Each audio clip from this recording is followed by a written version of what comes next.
permasalahan ke depan. Kalau misalnya fakta yang dibuat itu tidak sesuai dengan aturan yang benar. Apakah karyawan notaris itu pernah kuliah notaris? Kan tentu tidak. Iya. Nah, terus dia kan hanya asisten notaris, katakanlah seperti itu. Jadi belum tentu dia memahami. Gitu kan. Jadi yang saya maksud juga, bagaimana perlindungan hukum terhadap masyarakat yang aktanya dibuat oleh notaris pengganti, yang kalau akta yang dibuat itu tidak sesuai dengan UU JN dan kode etik. Gitu kan. Nah, bagaimana selain tanggung jawab dan kepastian akta ya yang bermasalah itu juga pasti menjadi pertimbangan. Jadi kalau berkaitan dengan notaris pengganti itu, kalau menurut saya ya sudah harus dicarikan solusi. Jadi memang dari 2017, 2018 kan sudah bergema untuk menyempurnakan atau mengubah undang-undang 2014 itu. Jadi banyak sekali. Kalau sekarang yang digembar-gemborkan itu usia dari 65 menjadi 70 tahun, saya senyum-senyum aja dengan kok notaris senior ya berkumpul dan hanya memikirkan kepentingan diri sendiri. Nah, kalau hanya untuk merubah usia jabatan, saya kira tidaklah baiklah gitu ya. Harusnya kan juga coba pikirkan di Undang-Undang kedua 2014 ya, perubahan dari 30 2004 itu sudah sangat banyak yang harus dilakukan penyempurnaan. Bukan hanya masalah usia 70 tahun, kemudian harus berganti. Nah, juga termasuk tentang kewajiban-kewajiban yang ada di pasal 16 itu. Nah, Bang Edi, sebelum lanjut nih, sebagai MPD pernah nggak menemukan permasalahan yang terkait dengan notaris pengganti?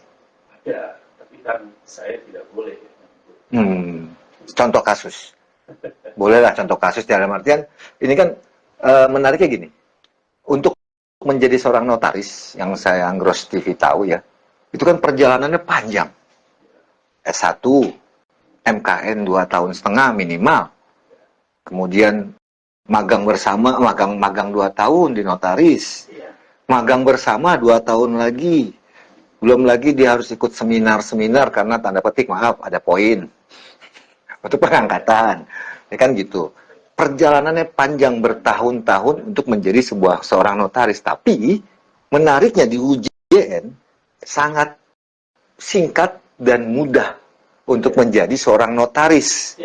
Yaitu notaris pengganti. Cukup S1, kerja di Kampat Notaris 2 tahun, bisa jadi notaris dan bisa bikin akta. Pertanyaan saya makanya terkait dengan bicara akta itu sebagai tanggung jawab notaris seumur hidup, itu bagaimana? Dan permasalahan seperti apa sih yang kerap terjadi dimunculkan oleh notaris pengganti? Akta itu bukan, saya koreksi ya, bukan tanggung jawab notaris seumur hidup. Karena minuta akta beserta wakta itu kan menjadi arsip negara. Dan arsip negara ini tidak ada batas waktu loh. Ya. Jadi nggak ada ya, misalnya 20 tahun, 25 tahun, tidak. Ini kalau arsip negara ini dia mesti dijaga selamanya. Orang namanya juga arsip negara. Sampai hancur. Iya. Nggak boleh hancur, itu harus dijaga. Nah, terus itu kan yang bikin harusnya kan notaris dong. Tuh, bagaimana dengan notaris pengganti yang tanda petik di UJN boleh membuat akta dan kewajiban yang tadi di pasal 15, 16, 17 dan sebagainya itu berlaku juga untuk notaris pengganti. Iya. Notaris pengganti juga akan disumpah ya. Iya. Sesuai dengan pasal 4 UJN itu.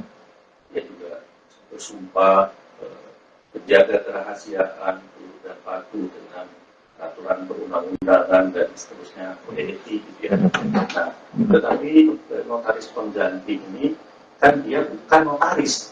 Nah, itu yang jadi bukan notaris. Notaris pengganti bukan notaris. Bukan notaris. Jadi ya dia hanya tamat S1. Ya kan? Kemudian bekerja di kantor notaris itu minimal 2 tahun. Tetapi apakah dengan 2 tahun itu dia memahami betul ya tentang bagaimana tugas fungsi dan kewenangan jabatan notaris ini kan sesuatu yang luar biasa. Iya. Maaf, bukan mengispelkan MK. Lulusan MK ini belum tentu. Ya, itu kan relatif. Nah, seharusnya memang undang-undang itu sudah harus disempurnakan. Dan mungkin solusinya sekarang itu ada di pasal 20. Ya. Oh, yang notaris bergabung ya? Notaris itu bisa bergabung dalam satu kantor. Oh iya. Jadi idealnya itu kalau misalnya seseorang cuti, dia seharusnya menyerahkan untuk pembuatan akta itu ke notaris lagi. Notaris lain. Yang benar-benar notaris. Iya benar-benar notaris. Bukan notaris pengganti yang S1. Iya. Betul kata Bang Eki dong. Jadi kalau pemain bola aja cadangannya pemain bola. cadangan pemain bola itu hakim garis. Kampung bola harus pemain bola yang mengerti strategi bagaimana bermain bola. Begitu juga notaris. Nah, ini juga ya, kalau kita jujur misalnya, notaris yang mengambil cuti dalam menjadi pejabat negara 5 tahun. Oh, nyalek. Oke. Pejabat legislatif, wali kota, bupati, dan lain sebagainya, cuti panjang 5 tahun itu ya. Terus notaris pengganti karyawan sama juga, ya kan? Ini bisa menjadi bom waktu nanti. Ya. Jadi saya kira memang sudah harus konkret. Sebaiknya pasal 20 tentang persekutuan perdata itu maksud itu jadi satu kantor itu ada beberapa notaris. Ya, ini bisa salah satu ya, cara menjawab tentang formasi. Kalau selama ini yang baru pertama kali diangkat tidak boleh masuk kategori A, zona A, C, zona B, dia harus masuk C dulu. D. Udah dihapus. Ya.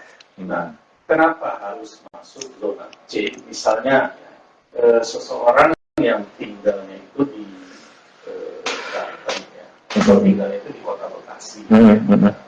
Terus dia harus ambil yang zona C itu katakanlah Pangandaran. Nah, kalau faktanya dia itu hanya buka papan nama di Pangandaran, kemudian tidak pernah masuk kantor, tidak pernah menjalankan tugas jabatannya sebagai notaris, kan hasil tidak sesuai dengan tujuan. Iya. Kenapa Jakarta nggak dibuka saja? Ya, jadi Jakarta untuk pertama kali boleh, tapi seharusnya pasal 20 itu digunakan peraturan pelaksana teknisnya, dia bisa masuk kantor saya misalnya.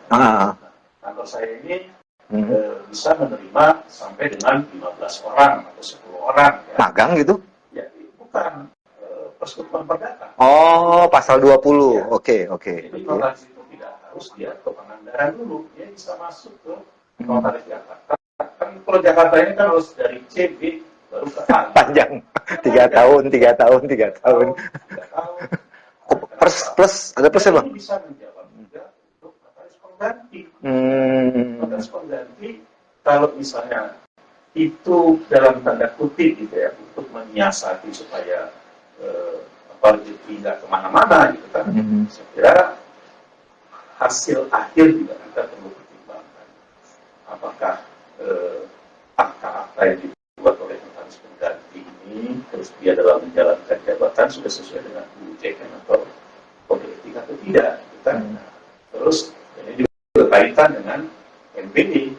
Nah, ya kan, kalau misalnya terjadi sesuatu yang berkaitan dengan akta, nanti kan akan masyarakat akan melaporkan ke NPD akan memanggil.